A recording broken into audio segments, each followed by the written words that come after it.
Hey everybody, welcome back to VeggiePlot, and in this video we're going to be doing my top 10 tomatoes from 2023, and I will be growing all of these in 2024, so that's how good they are. This year I grew 32 varieties, I think, and so to choose 10 of them, it was quite difficult, although some of them were so good they were really quite easy. So to start with, I'm going to do the runners up first, and these are a few tomatoes which I really like, but for one reason or another haven't made top 10.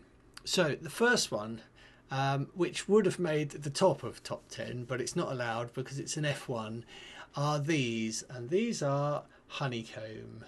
These are really, really delicious. I will grow these every single year if I can get the seeds. Really, really amazing flavour. They're sweet. They're slightly sharp. They've got a whole range of floral notes in there and fruity notes. They're really, really interesting little tomatoes.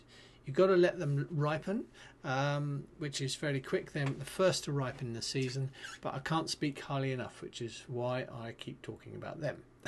So, right, that's honeycomb. So they're the first of the also rans.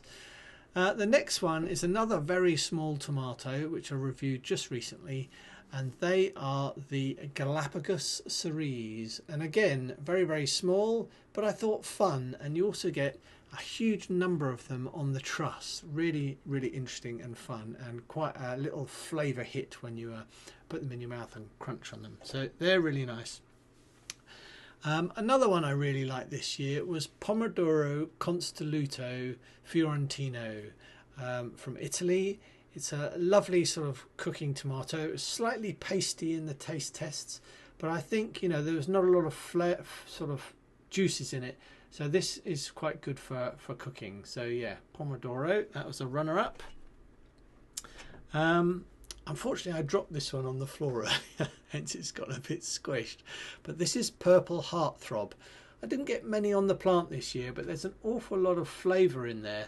And so these are really, really good. So Purple Heartthrob, I would probably grow it again. It's a dwarf plant, so well worth growing, but just didn't make top 10.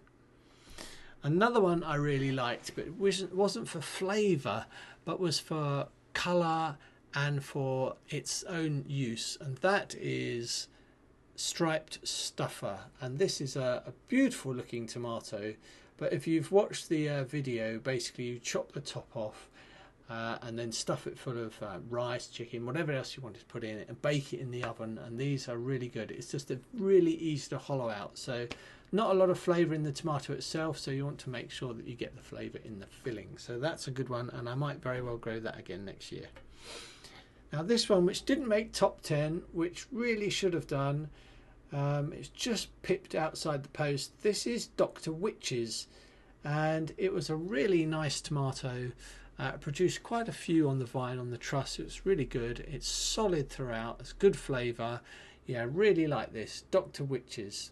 So that's a good one. So that would probably be grown again next year. Last but not least, which some of you might find a bit interesting, and that is Black Beauty. And I don't know if it's the seeds I've got or whatever, but basically they do taste very nice. They're very interesting, the sort of umami and fruitiness and so on and so forth.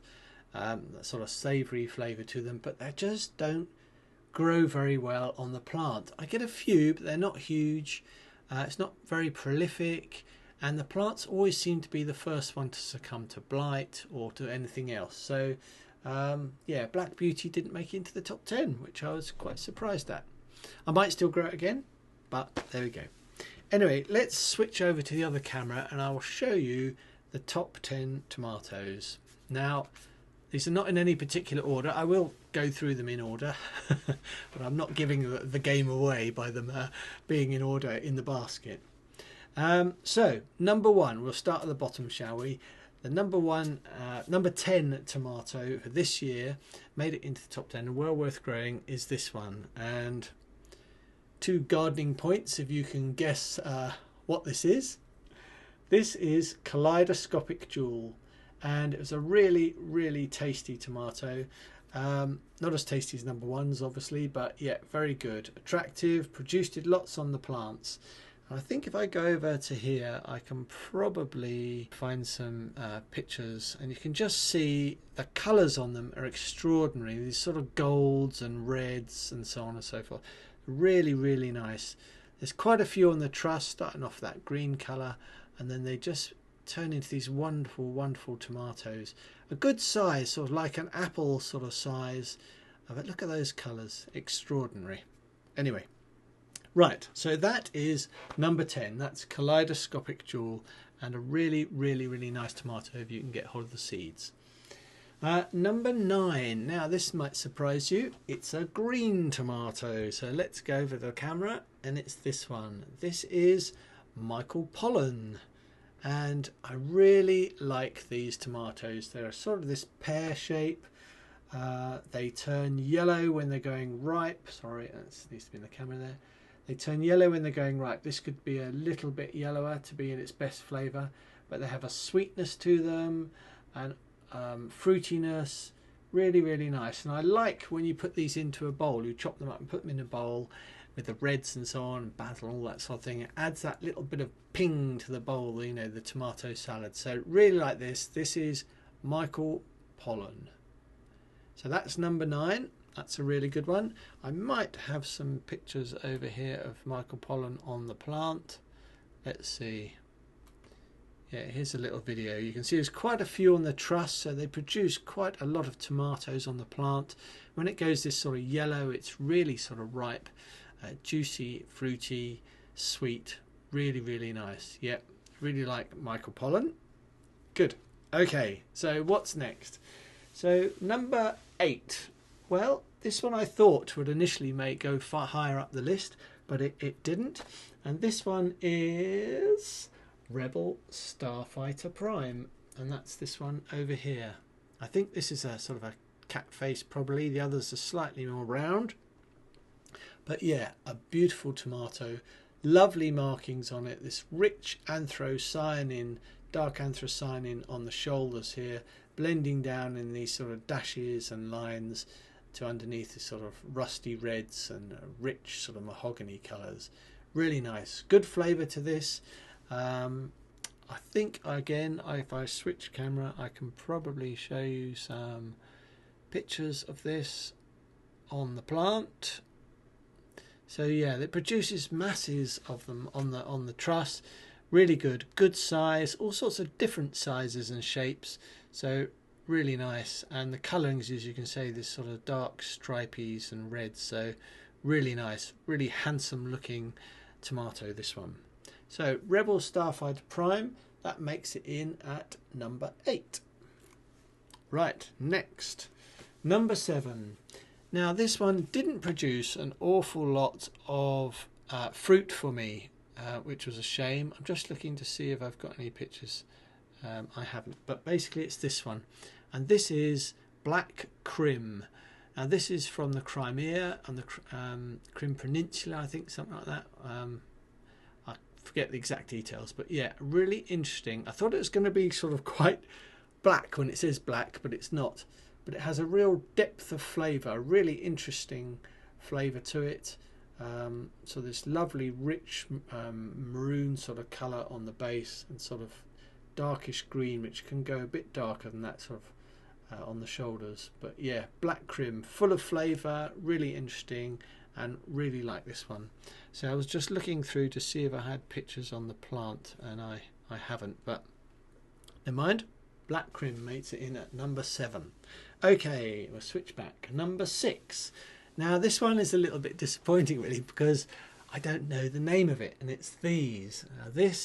It's an unknown tomato. It's sent to me in some seeds by someone on Instagram, but I'm so grateful that they sent it to me. It is full of flavour, packed full of flavour, and really quite different to the others. But it's got this lovely, again, anthocyanin on the shoulders, which blends round when ripe into this sort of lovely orangey red mahogany colour on the base, and it really is full of flavour. If I can take the, there you go, take the stalk off, and you can see where the sun doesn't hit the plant, it leaves this sort of shape colour. So I don't know what these are. If you know what these are, do let me know. I would love to know what they are. But these are full of flavour. They look, when you cut them in half, they look like a standard sort of tomato, but they're sort of slightly richer and cherry red dark colours in there, but really, really tasty. So they come in at number 6. Right, we switch back. We're getting into the top 5 now. Really exciting. And number 5 was sort of a late comer to the game, really. And that was because I only did it in, I think, the last video. And that is this whopper in the middle, this absolutely enormous Amish sherbet. And this weighs in at nearly 1 kilogram in size. I think it's been cat face. It's basically a big flower. I'm not kind of sure how they form. That's 2 flowers fused together to make 1 tomato. But yeah, this was really, really interesting. The flavours were delicious. Had that sort of sweet sherbety flavour to it. There are hardly any seeds. It's, when I cut through it, it's almost solid tomato. Brilliant orange and lovely colours. And although it didn't get many on the plant, actually, let me see if I've got some. You may have seen this in the last video if you're watching, but you don't get many. I didn't get many on the plant. I think about 4 or 5 of them, but the size kind of makes up for it. They're really kind of interesting, quite enormous.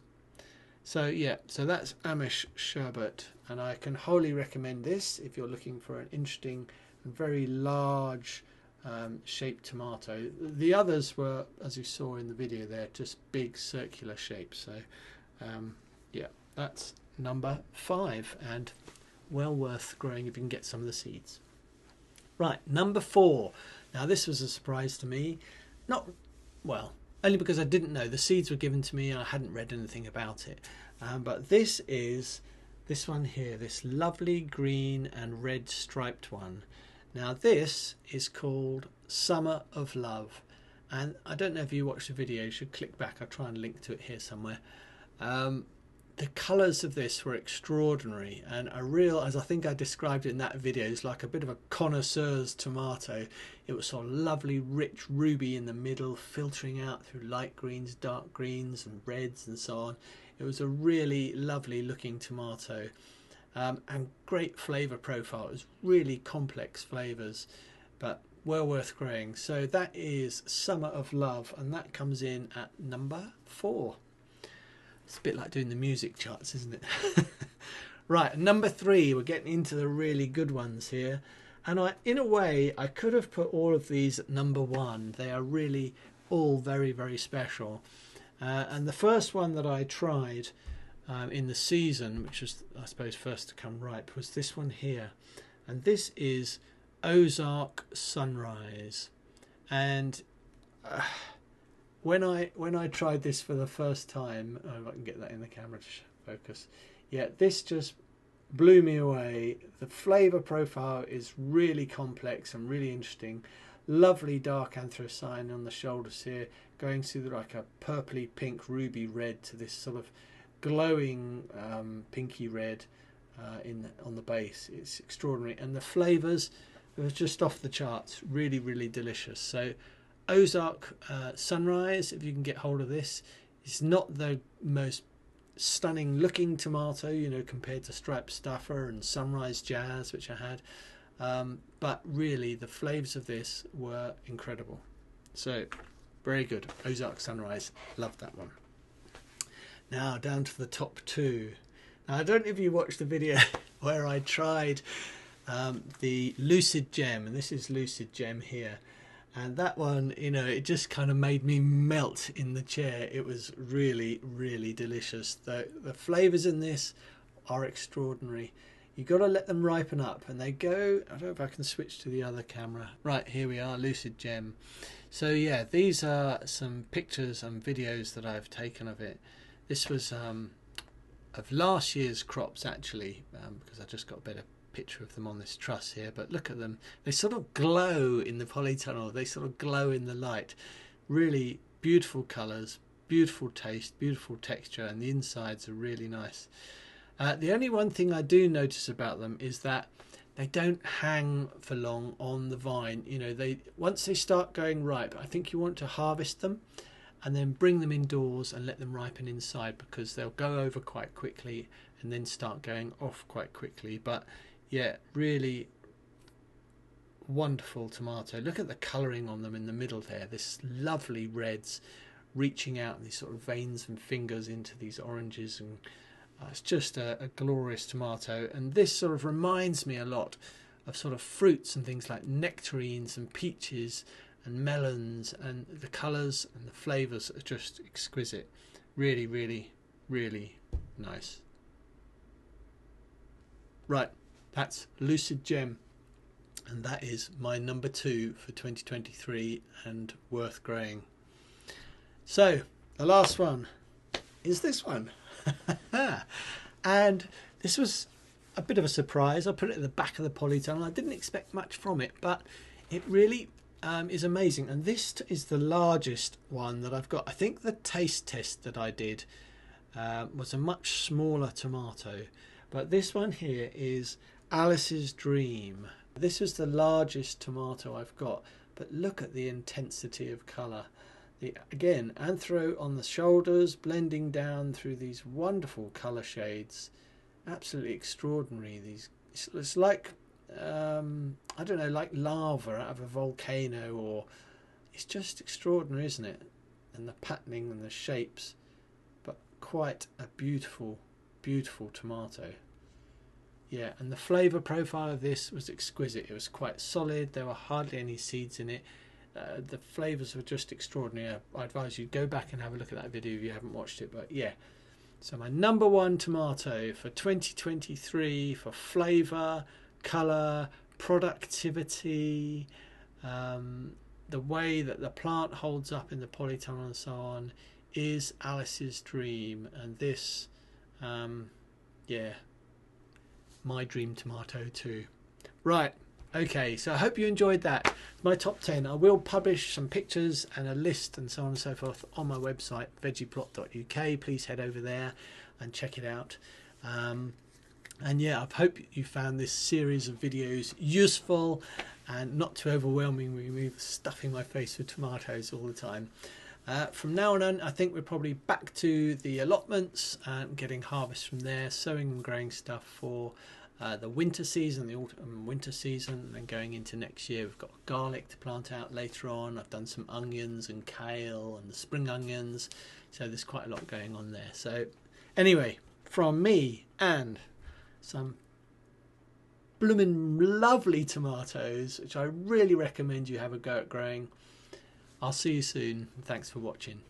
Bye for now.